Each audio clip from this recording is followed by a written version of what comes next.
30 for 30 this week. Chuck versus Tito debuted on ESPN this week. You can watch it back on ESPN Plus. And joining me now on the Boardwalk Honda Hotline, one of the producers of that 30 for 30, as well as ESPN MMA reporter Brett Okamoto. Brett, how you doing today? I'm doing great, Josh. Thanks for having me on. I appreciate you coming on. And this really feels like a really big. It wasn't just a big documentary because, it's obviously a 30 for 30, but it was also a big moment. You and I have talked in the past about, the evolution of the sport of mixed martial arts and the evolution of the UFC and the growth. And now there's finally that kind of moment where you have a 30 for 30 about the history of the UFC and history of two of its biggest superstars. And it feels like this is another step in the growth of the sport, Brett.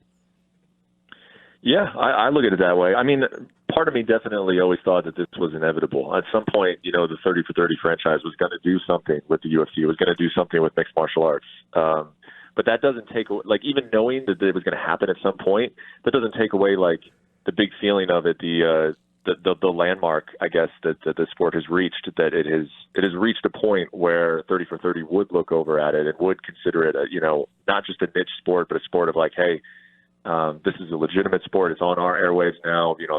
Enough people are invested and interested in this, and there are great stories in it. I mean, the great stories have always existed in this sport. And now, really, over the last few years, you've really seen it blow up in terms of the platforms that it's on and the resources that are going into telling those stories. So getting to be a part of that was amazing, man. It was an amazing process.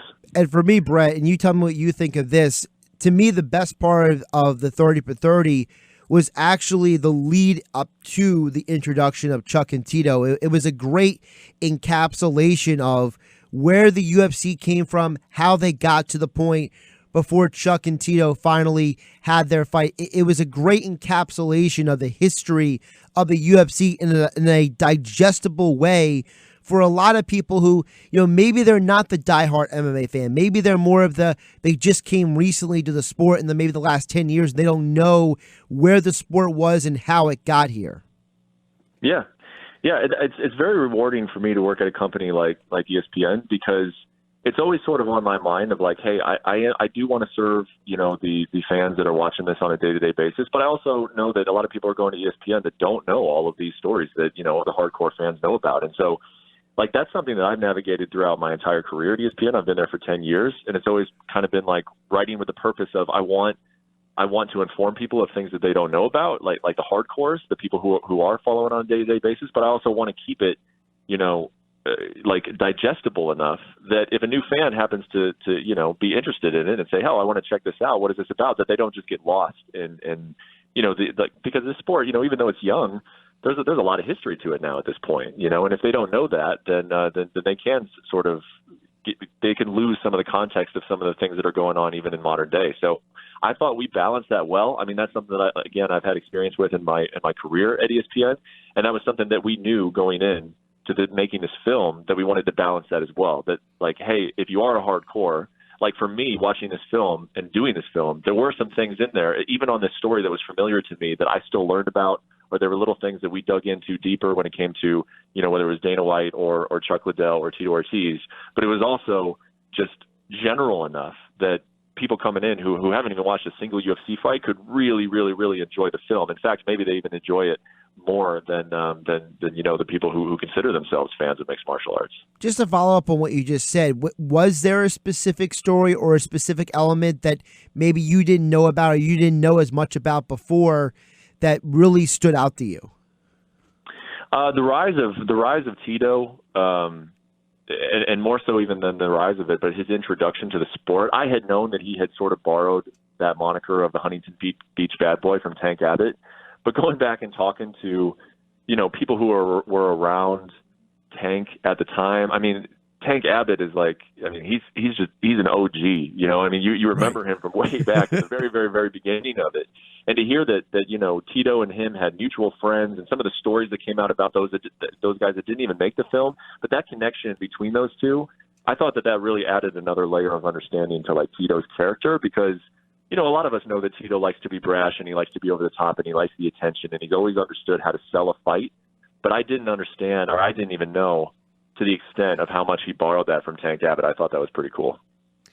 Following up on Tito, I mean, this is a guy, you mentioned OG. Well, Tito in many ways was the OG of the light heavyweight division as we know it now. He was a guy who was the champ. He was the guy. He was the face for such a long time. The Huntington Beach bad boy, everything that went along with it. But we've also seen Brett I think the film documents this in a very smooth manner, the evolution of him, not just as a fighter, but as a human being. And you look at him from the very beginning, that late 90s, early 2000s, when the UFC, to where he is now, the level of evolution and maturity is actually really impressive.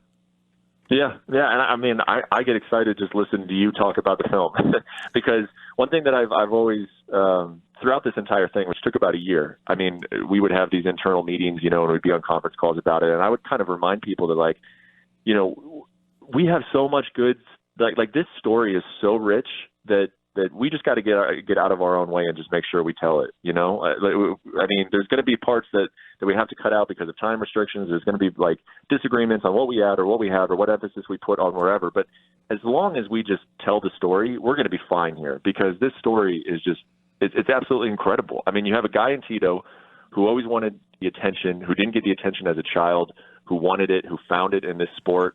He got to have sort of a WWE type persona, but he also got to be a real athlete, which was important to him. You have a simple guy like Chuck who's just a family man and wants to fight. That's it. Those are the two things that he wants. He didn't care about fame. He didn't care about even money to a certain extent. He just really loved to fight. And you have these two clashing personalities that knew each other.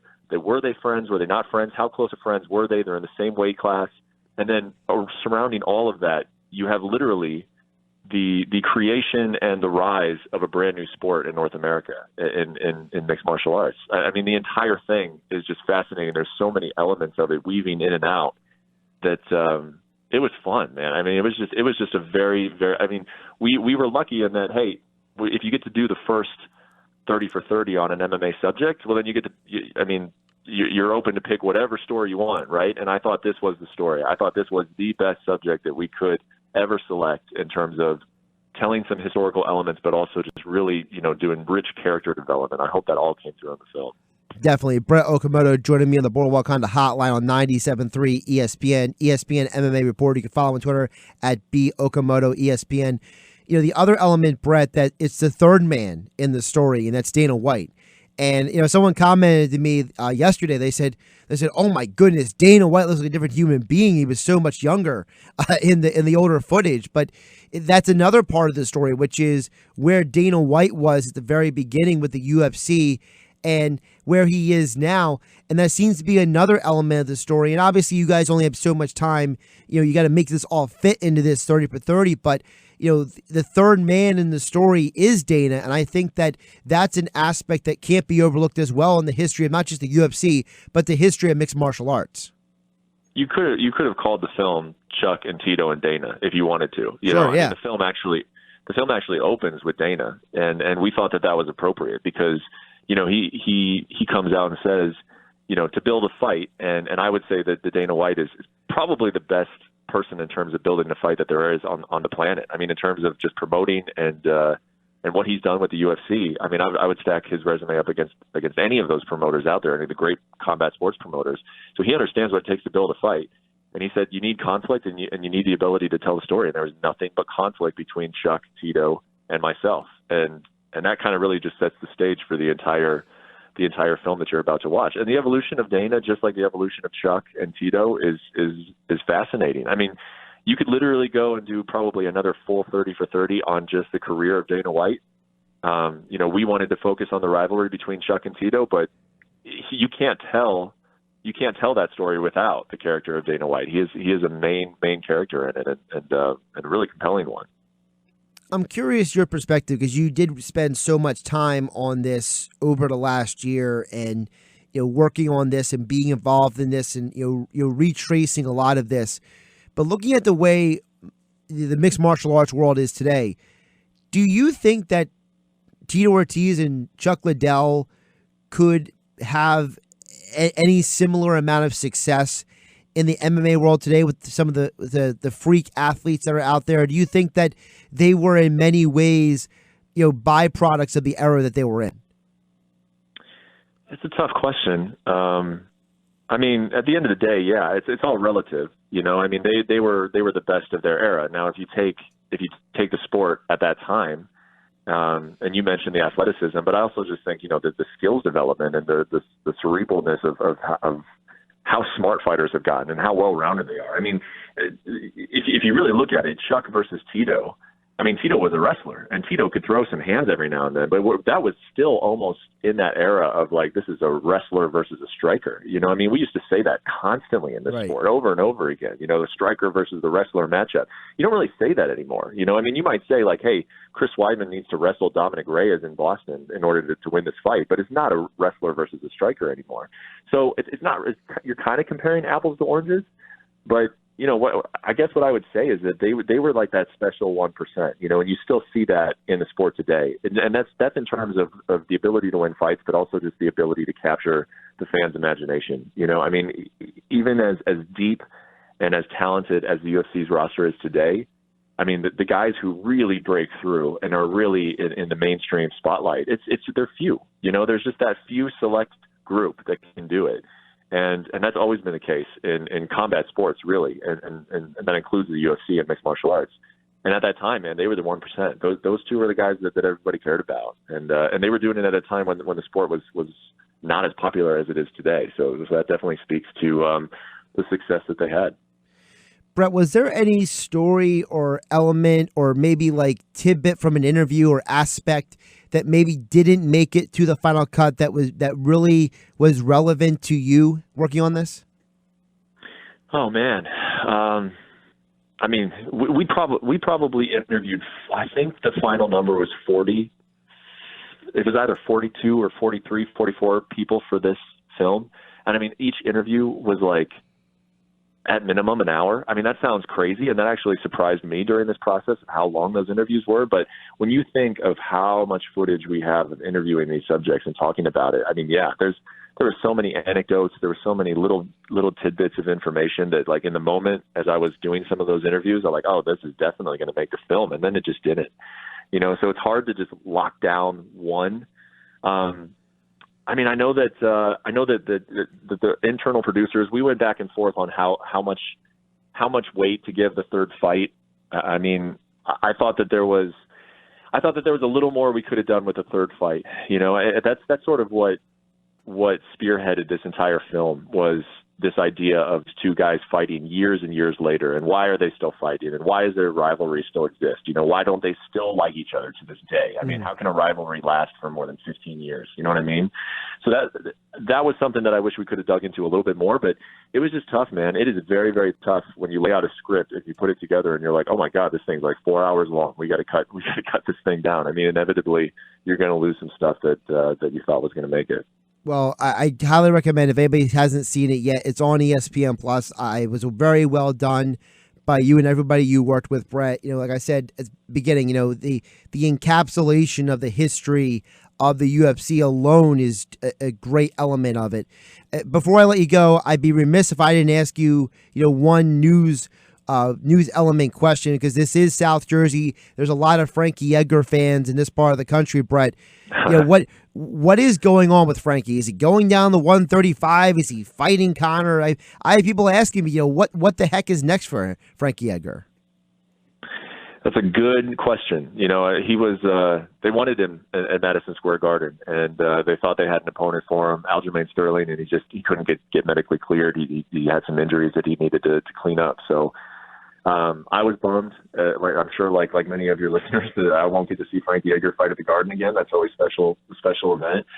As far as, look, Conor wants to fight Frankie. He's made that known, and behind the scenes, I hear that's very genuine. He would like to fight Frankie Edgar.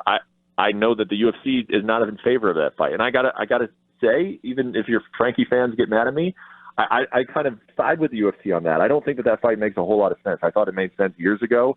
Now Frankie, he's talked about going down to 135, and his coaches and his team members, they have long wanted him to go down to 135. They feel like that's the best weight class for him. So I would hate to see that interrupted by just some Conor McGregor fight at 155 pounds that I really don't think makes a whole lot of sense anymore. So I'm not super in favor of it, but I know that Frankie Edgar would love to get his hands on Conor McGregor finally. It's been a long time coming, so I'll be fine if it happens, but we'll see. I mean, obviously Frankie is down to fight Conor. It's just if the UFC wants to put that fight together.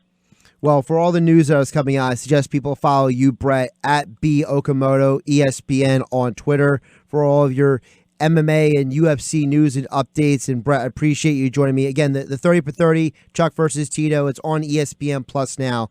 Highly recommend it. Thanks again, Brett. Thanks, Josh. Have a good one, man.